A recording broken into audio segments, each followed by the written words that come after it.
நாம் எந்த அத்தாட்சியை நீக்கினாலும் அல்லது மறக்கச் செய்தாலும் அதைவிட சிறந்ததையோ அல்லது அதற்கு சமமானதையோ நாம் கொண்டு வருகிறோம் என்ற குர்ஆன் வசனத்தை கூறி ஈரானின் இஸ்லாமிய புரட்சியின் 3வது தலைவரும் ஈரான் இஸ்லாமிய குடியரசின் தலைவருமான சையத் முஜ்தபா கமேனி தனது உரையை தொடங்கினார். முஜ்தபா கமேனி தலைமை பொறுப்பை ஏற்ற பிறகு வெளியிட்ட முதல் பொது அறிக்கை. உரையின் முழுமையான தமிழ் மொழிபெயர்ப்பை இப்போது பார்க்கலாம். இறைவன் பெயரால், மிகவும் கருணையாளனும் மிகவும் இரக்கமுடையவனுமான அல்லாஹ்வின் பெயரால். இந்த செய்தியின் ஆரம்பத்தில் இமாம் மஹ்தி அலைஹிஸ்ஸலாம் அல்லாஹ் அவரது வெளிப்பாட்டை விரைவுபடுத்துவானாக. இஸ்லாமிய புரட்சியின் பெரிய அன்புக்குரிய ஞானமிக்க தலைவரான சையத் அலி கமேனியின் ஷஹீத் ஆகியதற்கு ஆழ்ந்த இரங்கலை தெரிவித்துக் கொள்கிறேன். பறந்து விரிந்த ஈரானிய தேசத்திற்கு, உலகம் முழுவதும் உள்ள அனைத்து முஸ்லிம்களுக்கும், இஸ்லாம் மற்றும் புரட்சியின் ஊழியர்களுக்கும், தாயகத்திற்காக தியாகம் செய்யும் போராளிகளுக்கும், இஸ்லாமிய இயக்கத்தின் ஷஹீதுகளின் குடும்பங்களுக்கும், குறிப்பாக தற்போதைய போரில் வீழ்ந்தவர்களுக்கும் அல்லாஹ் அருளும் கருணையும் வழங்குவானாக. இந்த பணிவான ஊழியனுக்கும் பிரார்த்தனைகளை கோருகிறேன். முதலில் மதிப்பிற்குரிய நிபுணர்கள் சபையின் முடிவு குறித்த எனது நிலைப்பாட்டை சுருக்கமாக தெளிவுபடுத்த வேண்டும். உங்களில் பலரைப் போலவே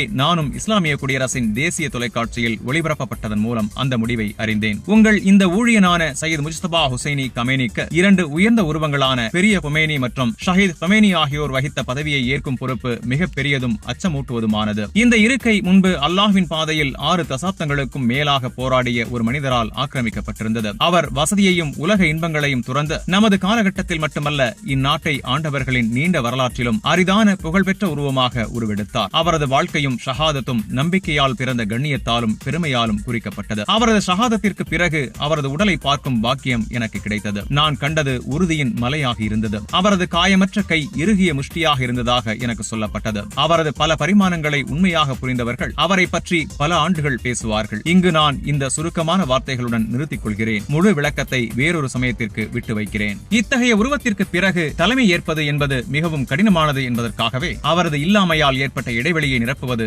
அல்லாஹ்வின் மீதான நம்பிக்கையாலும் ஈரானிய மக்களின் உறுதியான ஆதரவாலும் மட்டுமே சாத்தியம். ஒரு அத்தியாவசிய உண்மையை வலியுறுத்த வேண்டும். ஷஹீத் தலைவரின் மற்றும் அவரது பெரிய முன்னோடியின் வரையறுக்கும் சாதனைகளில் ஒன்று மக்களை தேசிய வாழ்வின் அனைத்து அரங்குகளிலும் கொண்டு வருவதாகும். அவர்கள் பொது விழிப்புணர்வை எழுப்பினர், பார்வையை வளர்த்தனர், தேசத்தின் வலிமையில் நம்பிக்கை வைத்தனர். இவ்வாறு அவர்கள் குடியரசு என்ற கருத்துக்கும் மக்களின் இறையாண்மைக்கும் உண்மையான பொருள் அளித்தனர். இந்த அணுகுமுறையின் விளைவுகள் தலைவர் இல்லாமலும் தளபதி இல்லாமலும் நாடு சில நாட்கள் இருந்த சமயத்தில் தெளிவாக தெரிந்தது. அந்த நாட்களில் ஈரானிய தேசத்தின் விழிப்புணர்வு, தைரியம், உறுதியான இருப்பு ஆகியவை எதிரியை ஆச்சரியப்படுத்தின, நண்பர்களிடம் பாராட்டை ஏற்படுத்தின. நீங்களே மக்களே இந்நாட்டின் வலிமையையும் அதிகாரத்தையும் பாதுகாத்தீர்கள். நான் ஆரம்பத்தில் குறிப்பிட்ட வசனம் ஒரு இறை அத்தாட்சி எடுக்கப்பட்டால் அல்லாஹ் அதற்கு சமமானதையோ சிறந்ததையோ கொண்டு வருவதை நினைவூட்டுகிறது. இந்த வசனத்தை அழைப்பதன் நோக்கம் இந்த ஊழியன் ஷஹீத் தலைவரின் அளவுக்கு நிற்கிறேன் என்று உரிமை கொண்டாடுவதல்ல, மாறாக ஈரானிய மக்களின் தீர்மானகரமான பங்கை வலியுறுத்துவதே. அந்த பெரிய அருள் நம்மிடமிருந்து எடுக்கப்பட்டிருந்தால் அதற்கு பதிலாக மற்றொரு அருள் வழங்கப்பட்டுள்ளது. ஈரானிய தேசத்தின் புதுப்பிக்கப்பட்ட இருப்பும் உறுதியும்.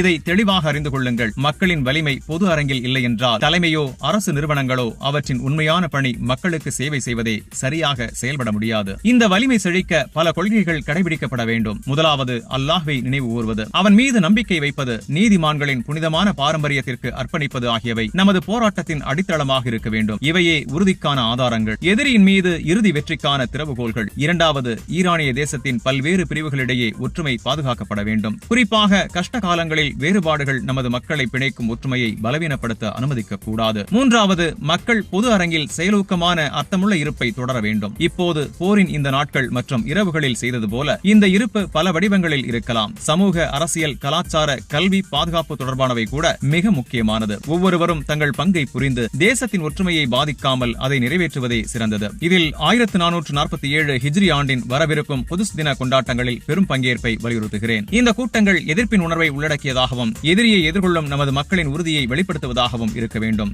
நான்காவது, பரஸ்பர ஒத்துழைப்பு ஈரானிய சமூகத்தின் வரையறுக்கும் அம்சமாக இருக்க வேண்டும். நமது மக்கள் கஷ்ட காலங்களில் எப்போதும் ஒருவருக்கொருவர் நின்றுள்ளனர். இந்த சவாலான நாட்களில் இந்த உணர்வு இன்னும் பிரகாசிக்க வேண்டும். மாநில நிறுவனங்கள் மற்றும் பொது சேவை அமைப்புகளை இழப்புகளை சந்தித்தவர்களுக்கு எல்லா வகையிலும் உதவி செய்யவும் சமூக நிவாரண முயற்சிகளை ஆதரிக்கவும் அழைக்கிறேன். இந்த கொள்கைகள் கடைபிடிக்கப்பட்டால் புதுப்பிக்கப்பட்ட பெருமையும் கண்ணியமும் நமது தேசத்திற்கு முன் திறக்கும். அதன் மிக அருகில் உள்ள உதாரணம் இப்போது நமக்கு எதிராக நடக்கும் போரில் எதிரியின் மீது வெற்றி பெறுவதாகும். அல்லாஹ் நாடினால் நாம் வெற்றி பெறுவோம். நமது அன்புக்குரிய தாயகம் அகங்கார சக்திகளின் தலைவர்களால் அநீதியான தாக்குதலுக்கு உள்ளான சமயத்தில் நீங்கள் உறுதியாக நின்றீர்கள். உங்கள் சக்தி வாய்ந்த தாக்குதல்களால் எதிரியின் பாதையை தடுத்து நமது நாட்டை ஆள்வதற்கோ பிரிப்பதற்கோ அவர்களால் முடியும் என்ற மாயையை உடைத்தீர்கள். அன்பான சகோதர போராளிகளே, ஈரானிய மக்களின் விருப்பம் தெளிவு. தேசத்தின் பாதுகாப்பு பயனுள்ளதாகவும் தீர்மானகரமானதாகவும் தடுப்பு விளைவு கொண்டதாகவும் தொடர வேண்டும். ஹார்மூஸ் ஹார்மோஸ் நீரினை மூடுவதன் முக்கிய நன்மை தொடர்ந்து பயன்படுத்தப்பட வேண்டும். அதே சமயம் எதிரிக்கு அனுபவம் குறைவான மிகவும் பலவீனமான கூடுதல் முனைகளை திறப்பது குறித்த ஆய்வுகள் நடத்தப்பட்டுள்ளன. போர் தொடர்ந்தால்,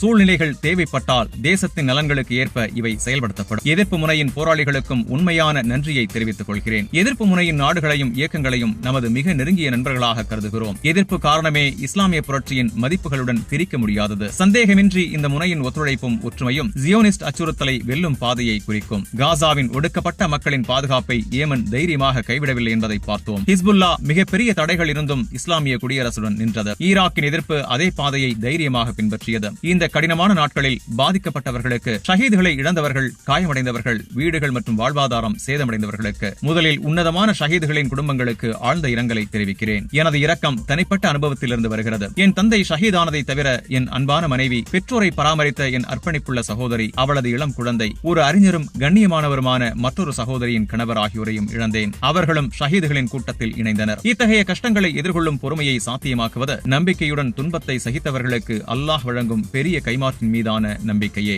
எனவே பொறுமை நிலவ வேண்டும். நமது நம்பிக்கை அல்லாஹ்வின் கருணை மற்றும் நீதியில் உறுதியாக இருக்க வேண்டும். இரண்டாவது, உங்கள் ஷஹீதுகளின் இரத்தத்திற்கான நீதியை தொடர்ந்து தேடுவோம் என்பதை தேசத்திற்கு உறுதியளிக்கிறேன். இது புரட்சியின் பெரிய தலைவரின் ஷஹாதத்துடன் மட்டும் தொடர்புடையதல்ல. எதிரியால் வீழ்த்தப்பட்ட நமது தேசத்தின் ஒவ்வொரு உறுப்பினருக்காகவும் பழிவாங்கல் நடந்தே தீரும். அதன் ஒரு சிறிய பகுதி ஏற்கனவே நிறைவேற்றப்பட்டது. ஆனால் நீதி முழுமையாக நிறைவேறும் வரை இது திறந்திருக்கும். குறிப்பாக நமது குழந்தைகளின் ரத்தம் மினாபில் ஷஜரா தையீபா பள்ளியில் எதிரியால் வேண்டுமென்றே செய்யப்பட்ட குற்றம். இதே போன்ற கொடுமைகளுக்கு பதிலடி சிறப்பாக வழங்கப்படும். மூன்றாவது, தாக்குதல்களில் காயமடைந்தவர்கள் இலவசமாக சரியான மருத்துவ சிகிச்சை பெற வேண்டும். அவர்களுக்கு தகுந்த ஆதரவும் பலன்களும் வழங்கப்பட வேண்டும். நான்காவது, தற்போதைய நிலைமைகள் அனுமதிக்கும் அளவுக்கு குடிமக்களின் வீடுகள் மற்றும் சொத்துக்களுக்கு ஏற்பட்ட நிதி இழப்புகளுக்கு போதுமான நஷ்டஈடு வழங்க நடவடிக்கைகள் எடுக்கப்படும். இவை அதிகாரிகளுக்கு கட்டாய கடமைகள். அவர்கள் இவற்றை செயல்படுத்தி முன்னேற்றத்தை அறிவிக்க வேண்டும். இந்த குற்றங்களுக்கு எதிரியிடமிருந்து இழப்பீடு கோருவோம் என்பதும் தெளிவாக புரிய வேண்டும். அவர்கள் மறுத்தால் அவர்களின் சொத்துக்களிலிருந்து நாம் பொருத்தமானதை எடுப்போம். அது சாத்தியமில்லை என்றால் அவர்களின் வளங்களில் சமமான பகுதியை அழிப்போம். ஈரான் 15 நாடுகளுடன் நில அல்லது கடல் எல்லைகளை பகிர்ந்து கொள்கிறது. அனைவருடனும் ஆக்கப்பூர்வமான உறவுகளை நாடியுள்ளோம். ஆனால் ஆண்டுகளாக எதிரிகள் சில நாடுகளில் ராணுவ மற்றும் நிதி தளங்களை அமைத்து பிராந்தியத்தில் தங்கள் ஆதிக்கத்தை உறுதிப்படுத்தியுள்ளனர். சமீபத்திய ஈரானுக்கு எதிரான ஆக்கிரமிப்பின் போது சில தளங்கள் பயன்படுத்தப்பட்டன. முன்பு எச்சரித்தபடி நாங்கள் நாடுகளுக்கு எதிராக அல்ல, அந்த தளங்களை மட்டுமே இலக்காக கொண்டோம். இந்த தளங்கள் நமது தேசத்திற்கு எதிரான தாக்குதல்களுக்கு தொடர்ந்து பயன்படுத்தப்பட்டால் அவற்றை தொடர்ந்து இலக்காக்க வேண்டியிருக்கும். அதே சமயம் அண்டை நாடுகளுடன் நட்பு உறவுகளை பேணுவதில் உறுதியாக இருக்கிறோம். எனவே இந்நாடுகளை விரைவாக அந்த தளங்களை மூடுமாறு அறிவுறுத்துகிறேன். அமெரிக்கா வழங்கிய பாதுகாப்பு மற்றும் அமைதி உறுதிமொழிகள் வெறும் ஏமாற்று என்பது இப்போது தெளிவாகிவிட்டது. ஈரான் இஸ்லாமிய குடியரசு பிராந்தியத்தில் ஆதிக்கம் அல்லது காலனித்துவ செல்வாக்கை நாடவில்லை. மாறாக மரியாதையின் அடிப்படையில் அனைத்து அண்டை நாடுகளுடன் உண்மையான ஒத்துழைப்பு உறவுகளை உருவாக்க தயாராக உள்ளோம். இந்த ஆசீர்வதிக்கப்பட்ட நாட்களில் ஈரானிய தேசத்திற்கும் அனைத்து முஸ்லிம்களுக்கும் உலகம் முழுவதும் உள்ள ஒடுக்கப்பட்ட மக்களுக்கும் அல்லாஹ்வின் சிறப்பு அருளும் கருணையும் கிடைக்க வேண்டும் என பிரார்த்திக்கிறேன். இறுதியாக, இந்த புனித மாதத்தின் மீதமுள்ள